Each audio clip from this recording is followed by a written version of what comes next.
Let's start by recognizing that the way we communicate is changing.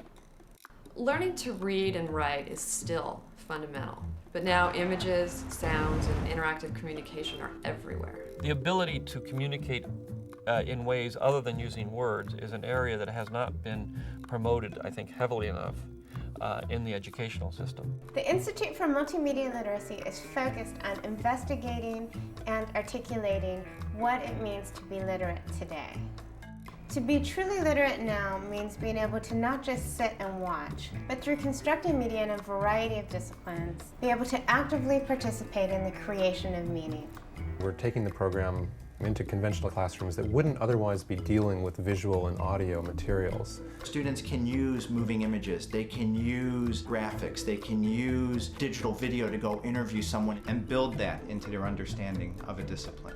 The students now need to know about editing, and they need to know about composition, and they need to know about minor chords.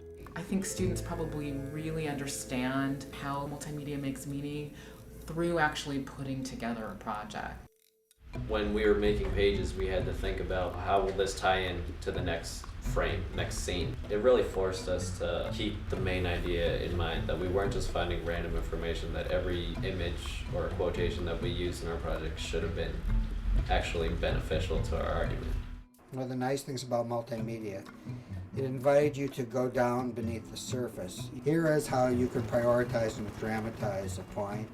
Here is how you could look at the same issue from multiple viewpoints. Here's a way you could layer analysis.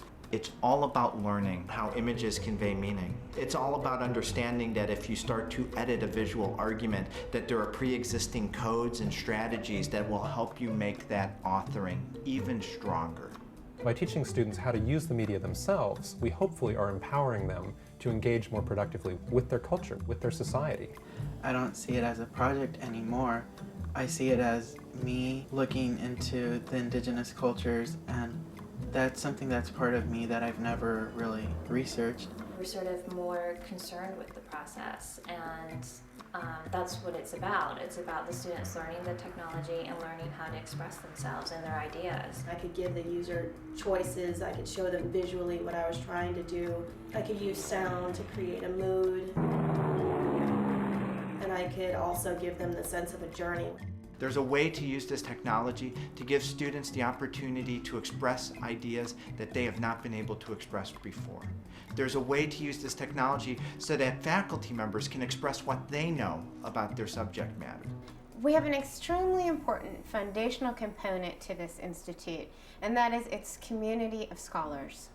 Teaching multimedia literacy has affected my own scholarship. With the students, I always stress the question of audience. Who are they making these projects for? Do these projects speak to people, and can they be understood? So now I'm thinking about this question of audience in my own writing and my own research, and how to address larger audiences. What is so exciting is that it offers new possibilities for scholarly research and new opportunities for publication. You can do serious multimedia scholarship. You could annotate text through multimedia that you couldn't do with a book. You could present archival scholarship online in ways that you could not present through a book also. And you see more and more of these examples of multimedia scholarship proliferating. I think given all the work I've done with multimedia, it's probably made me a better scholar. At USC, we've worked with dozens of faculty and thousands of students. We're pioneering our methodology into medical education at the Keck School of Medicine. We've partnered with K-12 schools and educators, and we're reaching out to universities and institutions across the country.